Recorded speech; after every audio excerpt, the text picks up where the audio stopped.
Hey everyone, I'm Daiki, your monthly astrologer, and welcome to the January astrology video.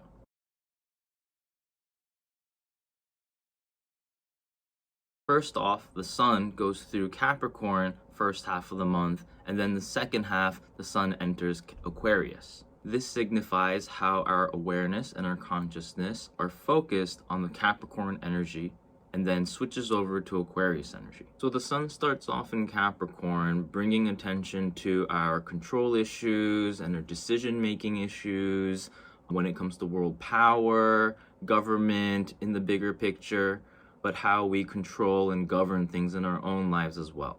Because it's the beginning of the year and this is when the sun goes through Capricorn, this is when we are able to look back through last year and plan for what this year is going to hold for us. Capricorn is the energetic archetype that represents the traditional patriarchal father. Capricorn's mantra is I decide.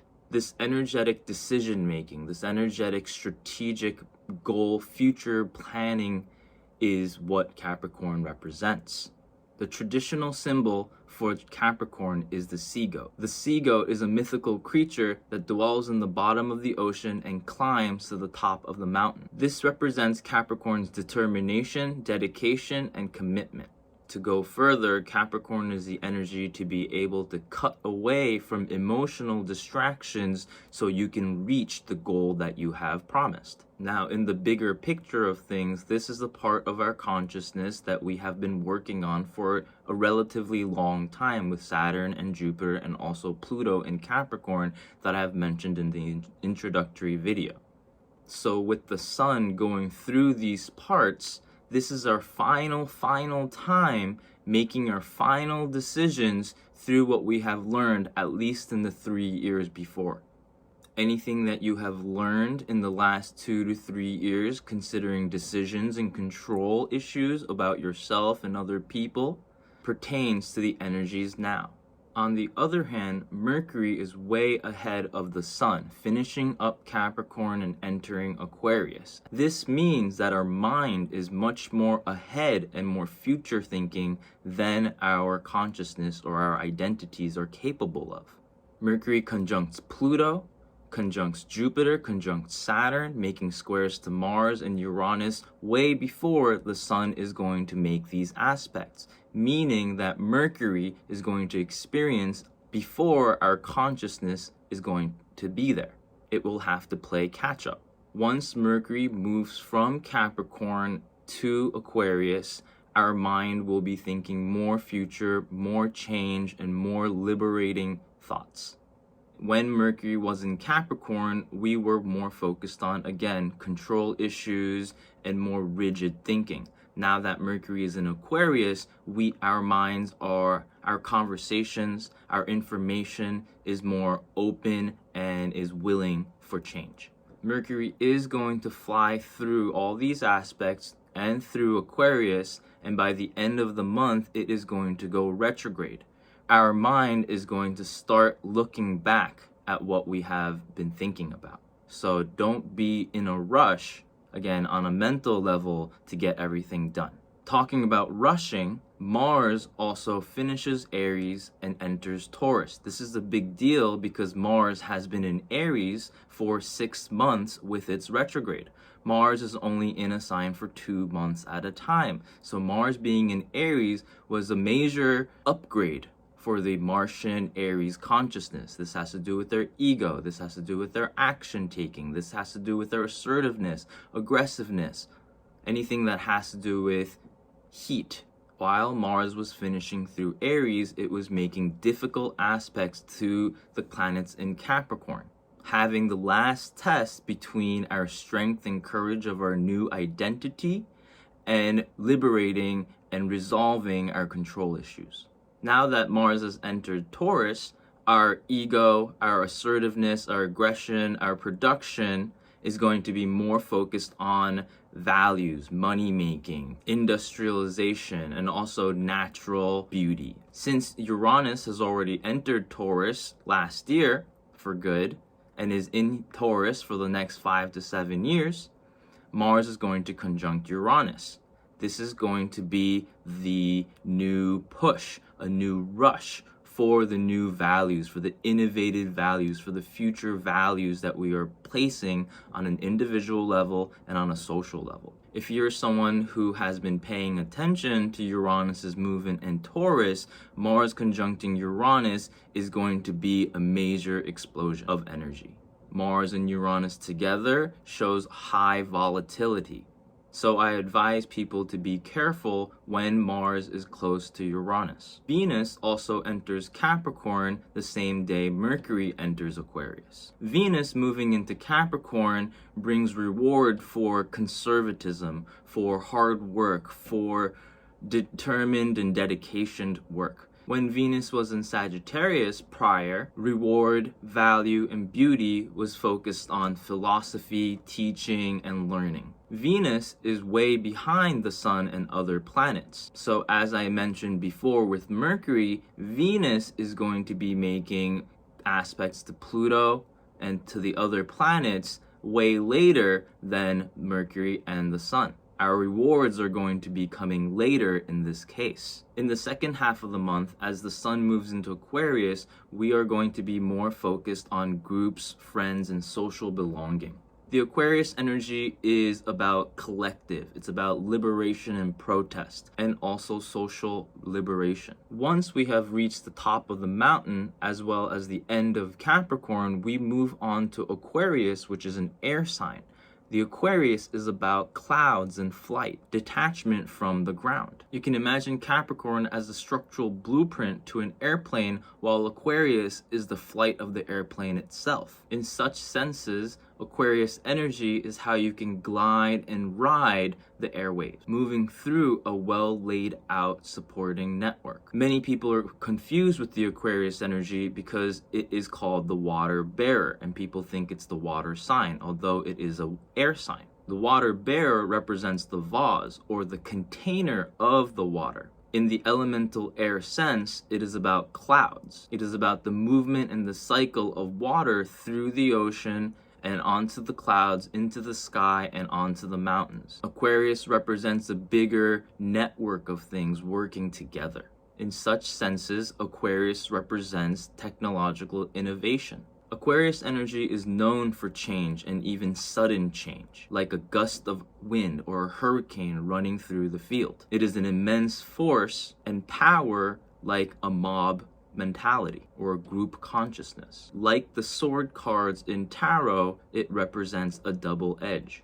As the Sun enters Aquarius, it is going to make aspects to Saturn, Jupiter, as well as making aspects to Mars and Uranus and Taurus. Like I said before, Mercury has already made these aspects before the Sun comes through. So by the time Sun moves into Aquarius in the end of January, we will be learning more about what has been an obstacle for us. I advise everyone to pay close attention when the Sun is making aspects to the Sun, Jupiter, as well as Mars and Uranus.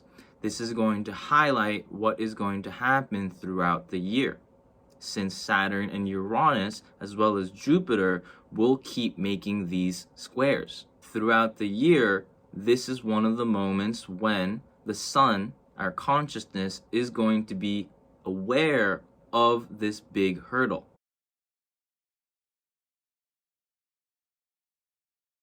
So let me dive a little bit deeper into the Taurus and Aquarius square aspects that we will be experiencing throughout this month. The square aspect between Saturn and Uranus in Aquarius and Taurus represents two major powers at heads with each other. The Taurus energy represents value, beauty, and also foundation, what we can rely on, like banks and money, gold, natural richness, resources. As Uranus is in Taurus now, it's making a big innovative shakeup, a big change in what we can find reliability, find stability, find foundation in. Mars going through here is going to give us an ego rush. It's going to want to rush to move forward, to make changes, to feel stable, to get productive. On the other side, Saturn, Jupiter, as well as the Sun and Mercury in Aquarius is all thinking about future change. It sounds nice that both of the energies are thinking about change and stability and into the future. But because these two energies are fixed, They are not easily adaptable to change. Nonetheless, when both two of these energies are going to change, there's going to be a lot of unpredictability, uncertainty, instability, and things are going to get jammed up like a traffic jam. But like I said before in the video, like the sun is catching up with Mercury, we're going to have a chance to look at it in a deeper, more meaningful level. Mercury goes retrograde in the end of the month, so in February, we're going to be thinking all over what we have gone through in January.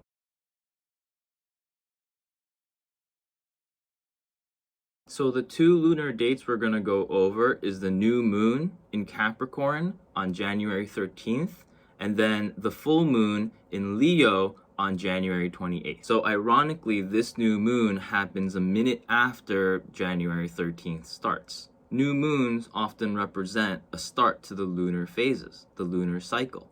The new moon is when the moon and the sun are in the same sign, covering each other and having no reflection from the moonlight at night. From an astrological perspective, this means that we are not conscious. We are completely blind during the new moon phase, just like there is no light. New moons are said to be when the veil is thin between the real world and the spiritual world, since there is complete darkness. The darkness represents our inner selves or our shadow selves. This is why people put intentions during new moons, since we are very connected to our shadow inner selves and the spiritual part of the world. Usually, it is a time for inner reflection so we can start our new lunar cycle. When the sun and moon are in the same sign, our identity and our emotions are on the same page. This is also why we make intentions on new moons. Our emotions and our identities are focused on the same zodiacal issue. In this case, we are setting new intentions for new control. I imagine most of us taking back control by letting go and making decisions that are necessary. This new moon is a powerful one since it is conjuncting Pluto. Pluto represents death and transformation. This signifies an ending to a story. For many, this may be a decision that is past overdue.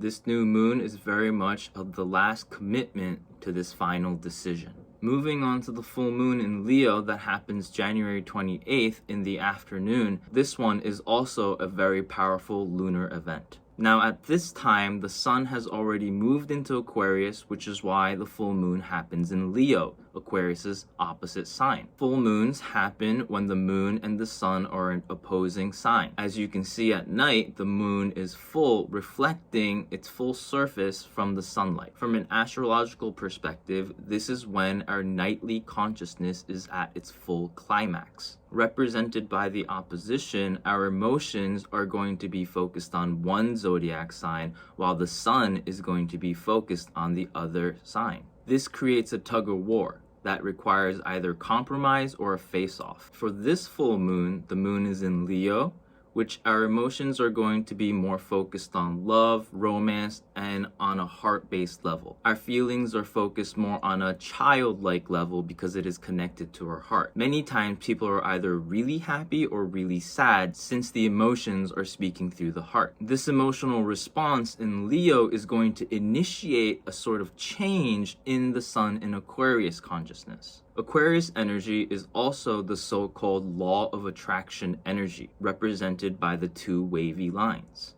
It is about people connecting with each other with the same vibration, which is why it's about friends and networking and groups. With this full moon in Leo, we will realize how connected we are to our hearts or not. As well with the sun in Aquarius, bringing consciousness to how much our hearts belong with ourselves and with other people, if we're attracting the right vibration within ourselves and with other people.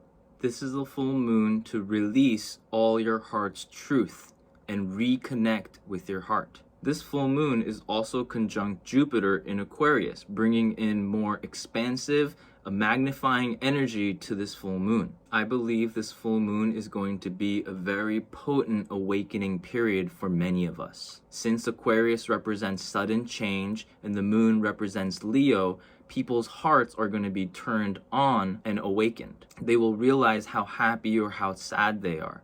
And on the other hand, the Aquarius energy is going to demand more change, more connection through hearts. On the other hand, Uranus and Mars conjunct in Taurus is going to make a square to this full moon. While our Aquarius consciousness with groups and social belonging, and our moon in Leo with our self-love and our heart connection, Uranus and Mars are going to bring more challenges to this equation. Ultimately, many things are going to feel stuck. There are many things changing and everyone wants to get to the future quick. I encourage everyone not to rush and make actions and decisions based on the heart.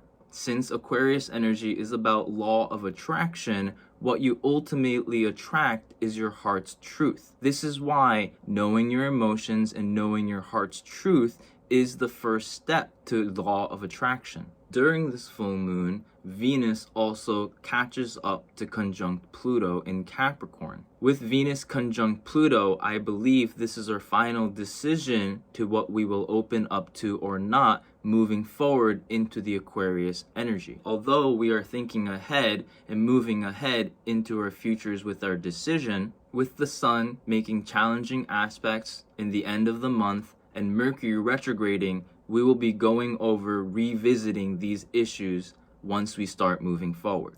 Like I said before, this month is a rocky month. However, this is going to be the preliminary decisions and actions we're going to be making for the future. What we decide to do now will have a powerful impact on the year to come. But again, don't think that this is going to be the end-all be-all, since Mercury is going retrograde, and then we'll be visiting these major squares throughout the year. Thank you everybody for watching the January monthly video. If you have any questions, follow me or send me a message at rare.geo on Instagram. Thank you for watching and hope to see you next month.